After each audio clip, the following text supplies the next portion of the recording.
palestras da FEB. Que Jesus nos abençoe, que consigamos estudar juntos as lições da noite de hoje, porque sem dúvida alguma, mesmo que nós falemos aqui e aparentemente vocês só escutem, em termos de energia, vibração e pensamentos, a realidade é outra. Porque na medida em que falamos, cada um de vocês se recorda de alguma coisa, reflete a respeito dessa coisa ou do que estamos falando e vão emitindo pensamentos, energias e sem querer nós vamos captando isso e acaba que é uma construção coletiva realmente, né? Só se nós gravássemos e passássemos aqui para ser uma palestra no termo mais concreto do que a gente costuma chamar de palestra. Então vamos começar os nossos estudos da noite de hoje. Primeiramente, eu queria pegar ali o gancho do que a Das Dores falou a respeito das pessoas temerárias e das pessoas medrosas. Por que isso? Porque em janeiro, mais precisamente dia 2 de janeiro, a FEB fez aniversário. Ela foi fundada em 2 de janeiro de 1884 e por pessoas que eram extremamente corajosas. Temos que lembrar que em 1884 ainda estávamos no tempo do Império, nem a República tinha acontecido, né? O que foi acontecer só em 89. E essas pessoas que eram espíritas aqui no começo, até mesmo da doutrina espírita, porque Kardec publicou o Livro dos Espíritos em 1857. No Brasil, desde 44, já circulavam, principalmente na Bahia, mensagens mediúnicas, alguns médiuns recebiam comunicações já nos moldes da doutrina espírita. Então, existia um movimento nascente, é verdade, mas já existia alguma coisa da doutrina espírita. Quando o Livro dos Espíritos foi publicado, em pouco tempo ele foi vertido para o português, em partes, e algumas pessoas aprenderam o francês para poder ler o Livro dos Espíritos e os outros livros publicados na França. Vários grupos espíritas começaram a se formar, mas a maioria deles com pequena duração. E na época existia uma discussão grande a respeito da natureza da doutrina espírita, se ela seria ciência, se seria religião. E existiam até grupos dedicados a uma ou a outra dessas facetas, quando, na verdade, ela já foi criada como ciência e como religião e como filosofia também, né? O tripé da doutrina espírita.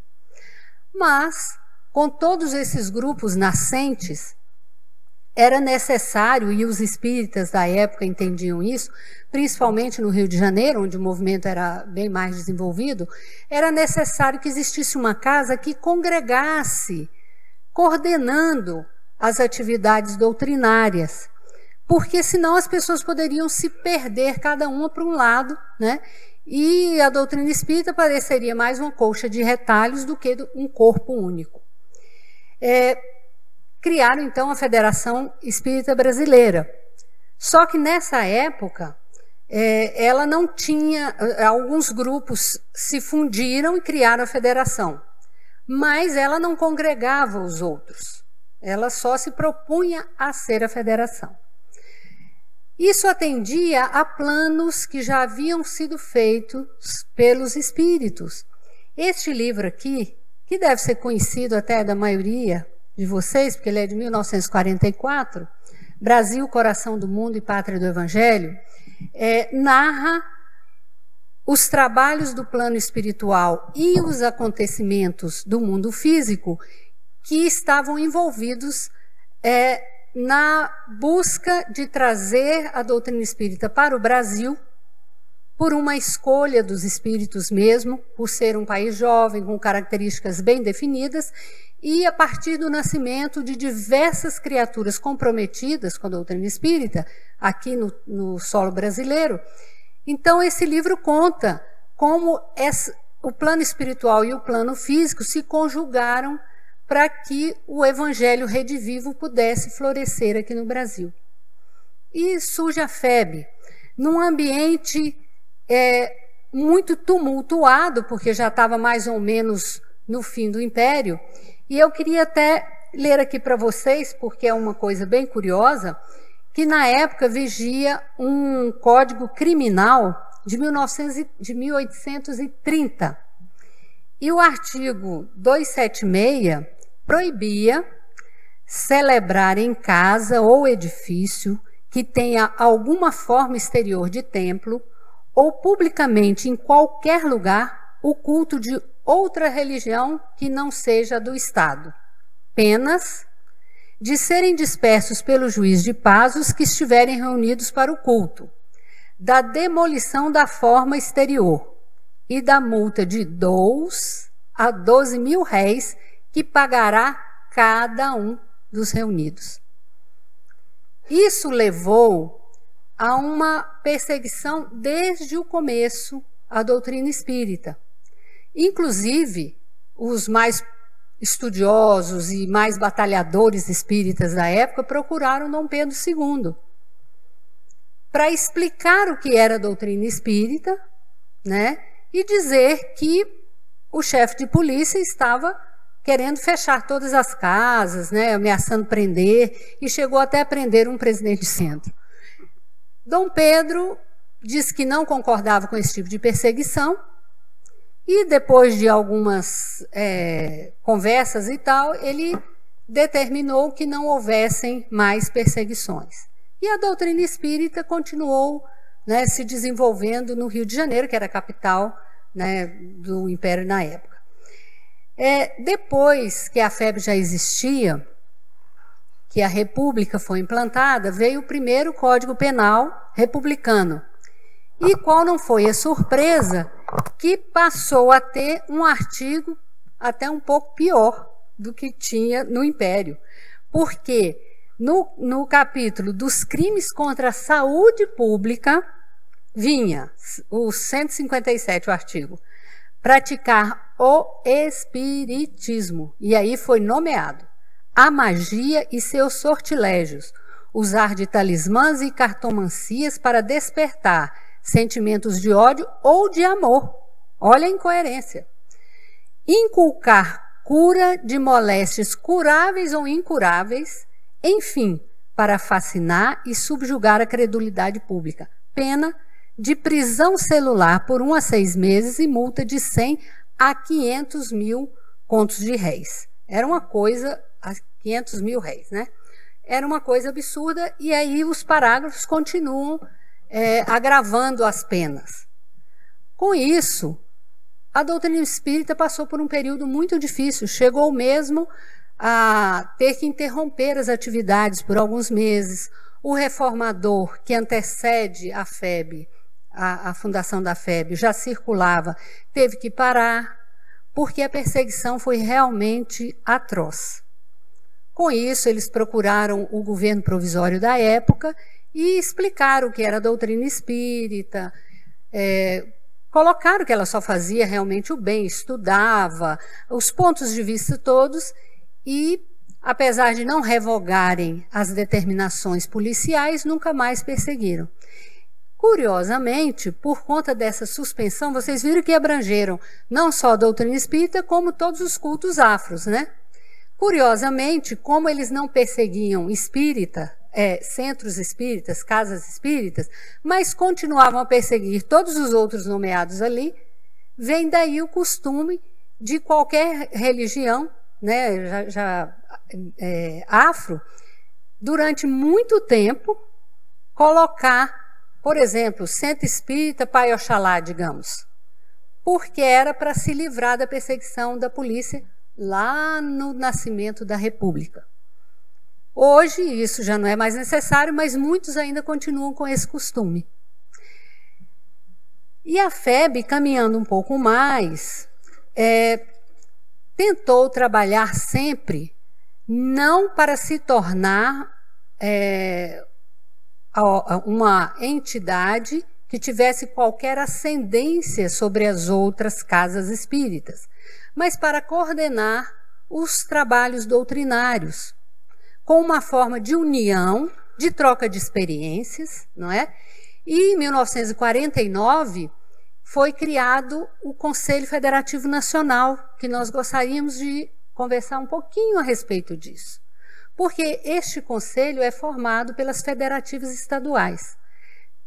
Todas elas, todas as casas espíritas e a própria FEB têm total liberdade de se conduzir como achar que deve. Não existe imposição, ingerência, fiscalização, nada do termo. Mas, 2 vezes por ano, todos os representantes das unidades da federação, né, por meio das federativas, vêm à FEB, é um colegiado, assuntos são discutidos, deliberações são tomadas, às vezes assuntos palpitantes são discutidos para se chegar a um consenso de acordo com a doutrina espírita, programas são deliberados, e aí é todo um trabalho de envolvimento da FEB como instituição e dos membros aqui da FEB com os membros dessas agremiações estaduais. Exemplo disso, por exemplo, seria, né, aqui no nosso caso muito conhecida, a evangelização da infância, né, que começou com um programa da FEB e que foi reunindo os outros estados, que foram adaptando e implantando, e hoje existe um movimento muito forte de evangelização na infância, né, e isso é excelente. E também o estudo sistematizado, que começou, as casas espíritas tinham reuniões de estudos, mas cada um estudava como queria, né, e às vezes sem sistematização. E com esse movimento federativo se implantou no Brasil inteiro estudos e apostilas foram distribuídas, né, tem um vasto material que inclusive está à venda na nossa livraria para quem quer estudar sistematicamente. Então, a importância da criação da FEB, desses 132 anos, está nisso, né?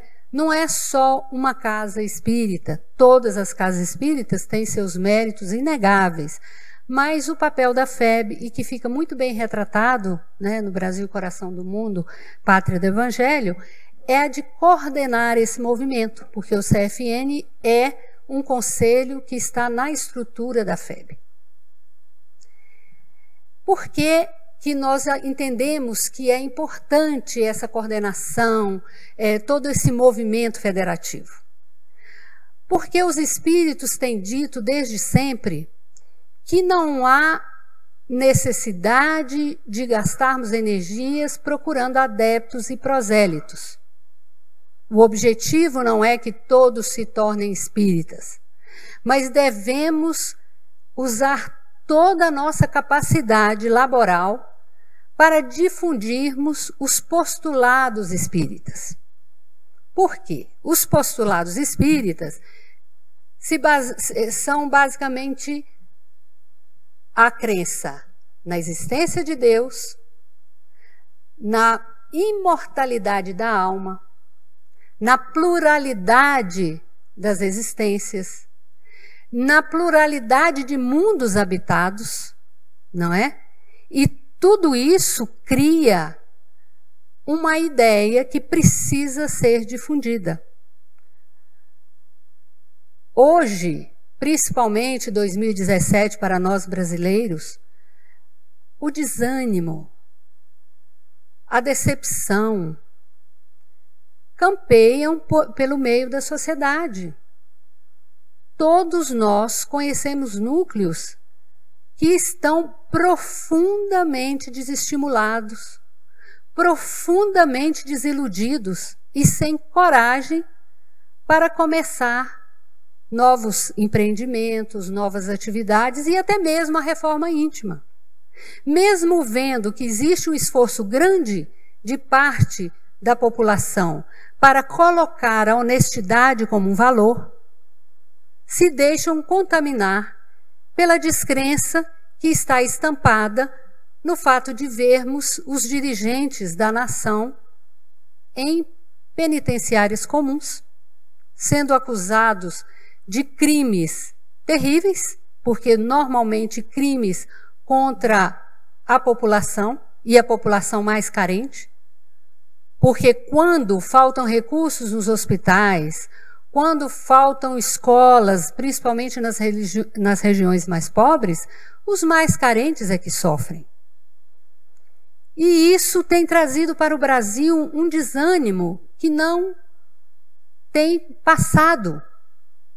O ano começou, todos nós emitimos votos, né, de um melhor ano, melhorias de maneira geral, mas ainda estamos corroídos pela ferrugem do desânimo. E é até natural, em certo ponto, porque o desemprego tem batido às portas de todas as famílias. E isso é talvez uma das faces mais negras da desonestidade da direção do país, né? Porque a economia fica paralisada e as pessoas não têm onde trabalhar, perdendo a capacidade de sustentar as suas famílias. Unindo isso aos postulados espíritas, vemos que a única forma de entendermos toda essa realidade como algo necessário até, e positivo e não desastroso, é vermos a vida como espíritos imortais que nós somos. Porque, vejamos bem, nenhum de nós reencarna como quem passa férias no spa ou num resort ou em algum lugar assim. Não. Todos nós reencarnamos de acordo com uma programação prévia, assumindo compromissos com grupos numerosos, porque vêm irmãos, familiares de maneira geral, filhos, colegas, amigos, inimigos. Muitas vezes é tecida uma teia enorme de almas para que aqueles espíritos todos reencarnados consigam atingir um nível melhor de autoaperfeiçoamento. E a Terra, com tudo que nós vemos aqui, instituições, mobiliário, árvores, animais, tudo que nos cerca, que seja material, atende a essa necessidade evolutiva. É um cenário para que nós possamos aprender, nos modificarmos, aprimorarmos aquilo que já temos de bom, porque ninguém é totalmente bom nem totalmente mal aqui na Terra, e termos a chance de começar de novo. Talvez nós devêssemos colocar para os recém-nascidos, em vez de colocar Feliz Ano Novo, Feliz Vida Nova, no planeta, encarnados. Porque são as chances que temos de ajustar todo um passado que às vezes nos incomoda profundamente. E quando nós temos consciência da imortalidade da alma, e a partir daí das vidas sucessivas, que vem na esteira da lei de ação e reação, nós começamos a olhar os acontecimentos no mundo material com outra ótica. Se eu não vou acabar quando o meu corpo se desintegrar, e vários corpos me abrigarão sem que eu pereça, porque sou efetivamente um ser imortal, se eu tenho convicção a respeito disso, todos os acontecimentos se tornam pontuais e passageiros. Porque quem vive mais vive 120 anos, 130 alguns, né? E o que é isso? Perto de 1000 anos? De 10.000 anos? De 100.000 anos? Nada. Quantas encarnações nós já tivemos na Terra? Quantas experiências recomeçadas, algumas com êxitos, outras não. Quantas ainda nos aguardam neste planeta ou em outros? E a busca de divulgar os postulados espíritas é para que as pessoas tenham um pouco mais de confiança na vida, nelas, no objetivo da existência delas. Porque se eu pereço com o corpo, o que adianta aprender alguma coisa aqui, ser bom, ser mal? Isso não prospera. Se também, pelo que eu faço aqui, eu vou ser condenado ou às penas eternas ou a um céu, bom, para não ficar muito pesado, a pessoa pode dizer assim, então eu vou viver assim mais ou menos. Nada que me jogue no inferno, né? Foge dos pecados capitais.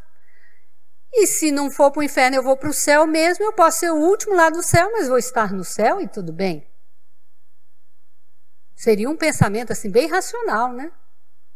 Mas quando sabemos que a única predestinação é sermos seres angélicos, que a evolução é contínua e permanente, que não adianta jogar para debaixo do tapete um defeito grave que eu tenho hoje, porque ou nessa encarnação mais na frente ou na outra eu vou ter que levantar o tapete.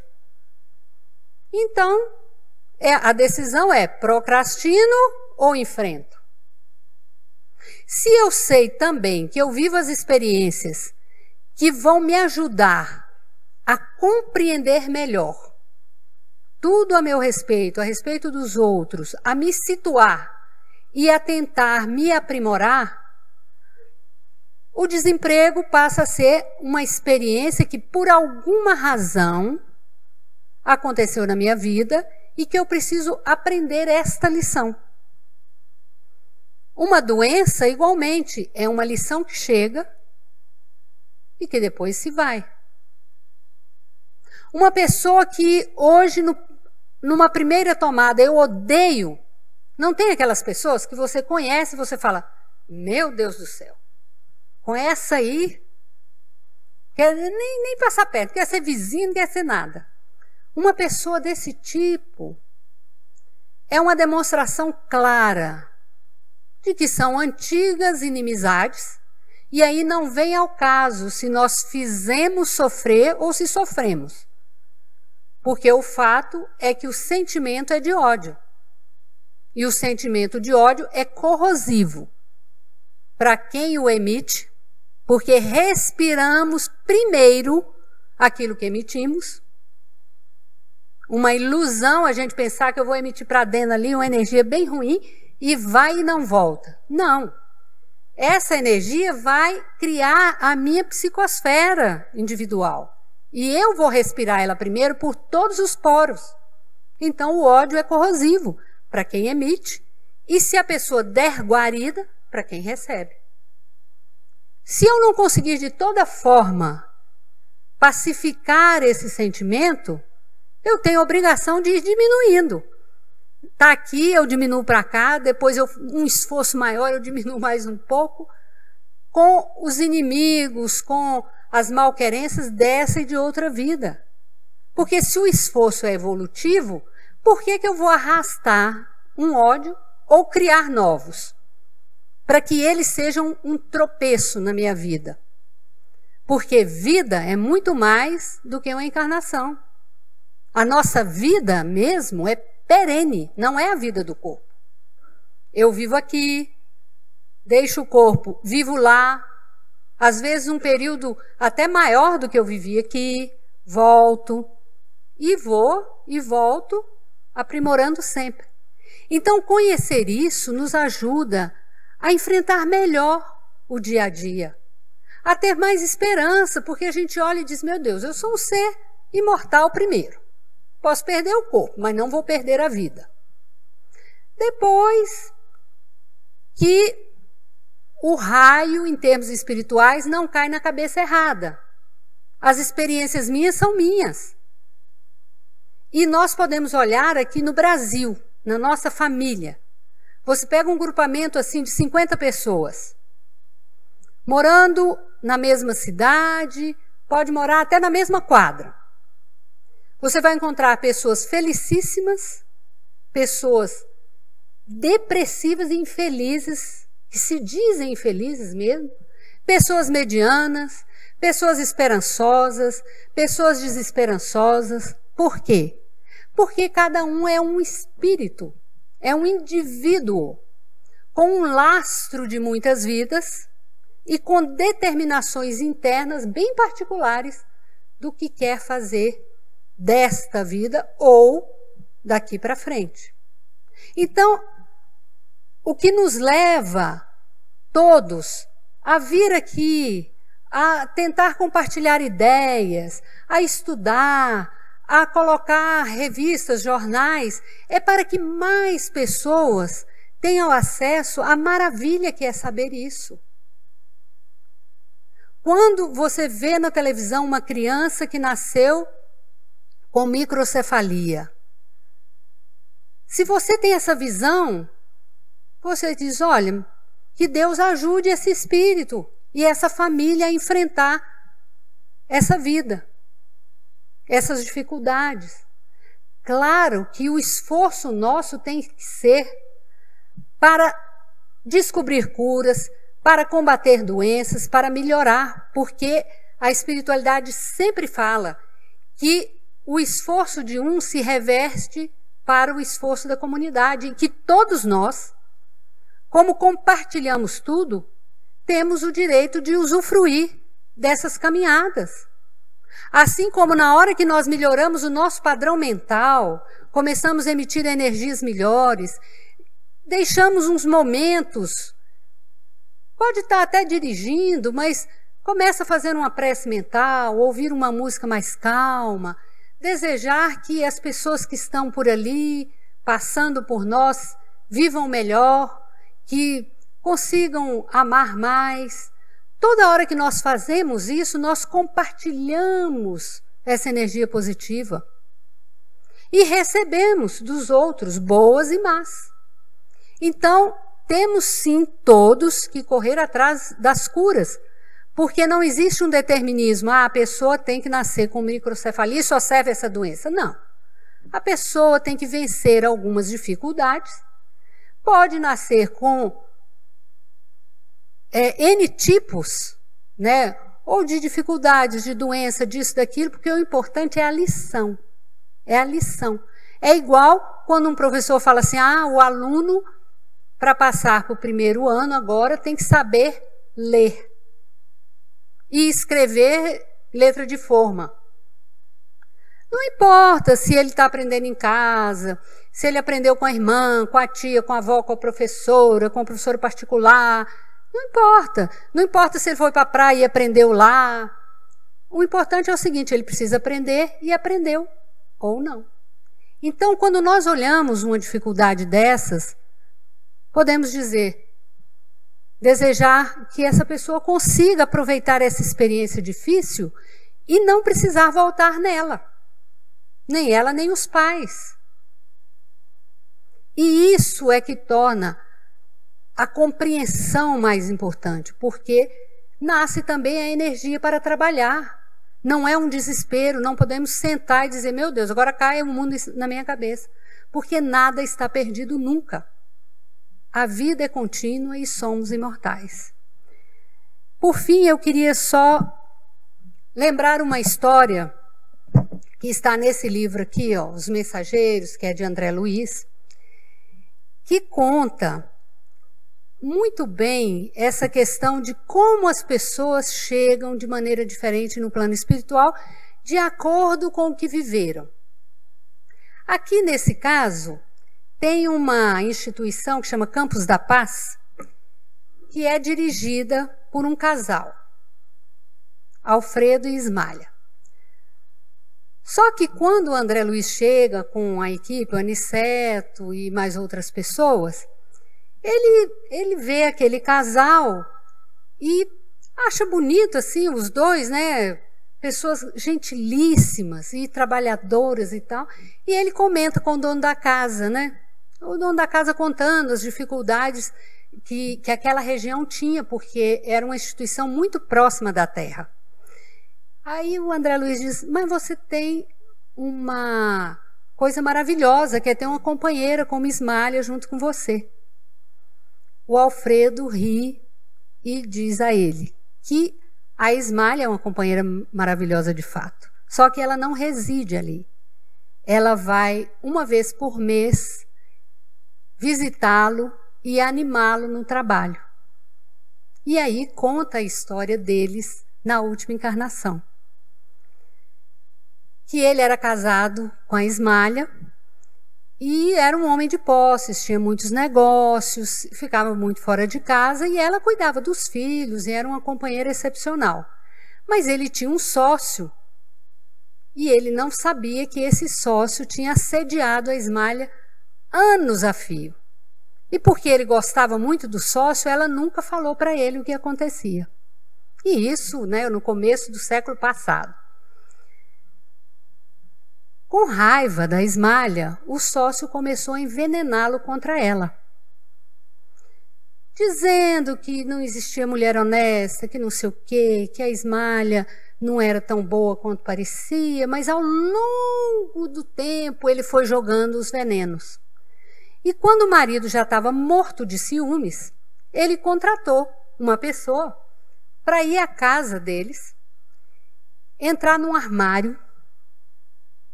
E quando o Alfredo chegou, né, o intrigante conseguiu dizer que a Ismália estava com um amante em casa. Quando o marido chegou, ela estava dormindo, completamente inocente. Ele chegou, começou a brigar e ela não sabia o que ele estava fazendo, achou que ele tinha ficado, era louco, né? Eles ouvem um barulho, era o quarto vizinho, o cara saiu do armário, bateu as portas, fugiu pela escuridão e todo mundo viu ele passar e ainda deixou um chapéu de último tipo para instigar mais ainda o ciúme do marido. O Alfredo ficou tomado de ódio, não acreditou na mulher, devolveu-a na casa dos pais, porque isso era um costume antigamente, né? O marido não queria mais, devolvia a mulher, e contratou uma governanta, viajou para a Europa e deixou a governanta cuidando dos filhos. 2 anos depois, recebeu uma carta dizendo que ela tinha contraído uma tuberculose pelo estado, né, de tristeza profunda que a invadiu e não resistiu e tinha desencarnado. Ele volta da Europa e toca a vida. Um dia ele é chamado para ir numa casa onde estava o sócio dele moribundo. E o sócio, pressentindo a morte, pediu perdão e contou a história toda. Ele entrou em desespero. Passou o resto da vida num arrependimento profundo, num desânimo terrível. Viveu pouco e desencarnou, deixando os filhos ainda jovens. Quando ele chegou do lado de lá, a Ismália é que procura recebê-lo, procura resgatá-lo, procura ajudá-lo. E o fato dela ter se mantido sempre coerente, fiel ao compromisso assumido, né? E por todas as qualidades que ela detinha, ela era um espírito extremamente luminoso, que habitava uma região que ele não poderia ir. Não tinha como ele ir morar com ela. E quando ela pediu permissão para morar com ele, a resposta dos espíritos superiores foi que ele precisava aprender a lição da confiança, do desprendimento que ele tinha demonstrado que ainda não tinha. Então, mesmo se amando no mundo espiritual, os dois se encontravam uma vez por mês e permaneciam separados. E o intrigante, que tinha o nome de Paulo, era uma das pessoas amparadas pelo casal, porque depois do desencarne, o Alfredo conseguiu perdoar, porque a Ismália o ajudou com isso também. E eles o recolheram e ele morava numa casinha isolada, extremamente perturbado, porque não era só aquela a maldade que ele havia feito. Então ele não conseguia se manter, né, tranquilo, mesmo recebendo o perdão dos dois, porque no mundo dos espíritos, os tormentos morais, energéticos, são muito maiores do que aqui. Então veja bem, se o Paulo, o intrigante, conhecesse essa realidade da imortalidade da alma, das vidas sucessivas, ele pensaria 2 vezes ou mais antes de fazer isso. Ou por medo das consequências, ou por consciência mesmo de que aquele erro não deveria ser cometido. Se o Alfredo tivesse consciência desses postulados, talvez ele tivesse acreditado na esmalha, porque ele poderia entender que intrigas acontecem principalmente por parte de espíritos que não estão procurando o autoaperfeiçoamento, que era o caso do Paulo. E nas primeiras intrigas, talvez ele já reagisse e se afastasse do sócio. Então, todos eles poderiam ter tomado decisões diferentes que seriam muito melhores em termos de acordar no mundo dos espíritos. Então, o nosso tema de hoje, para encerrar, era o nada e o mundo espiritual. Já que somos imortais e que a vida continuará sempre, o nada não existe. E o mundo espiritual vai ser o reflexo daquilo que nós construímos hoje. Assim como a vida na Terra é o reflexo do que fizemos no passado, do que aprendemos no mundo espiritual ou fizemos lá, e principalmente das nossas disposições íntimas em relação à evolução, aos valores morais, aos sentimentos amorosos. Que Jesus nos abençoe, que nós possamos continuar sempre refletindo a respeito dessas máximas, nós encarnados e desencarnados. Esta é uma realização da Federação Espírita Brasileira.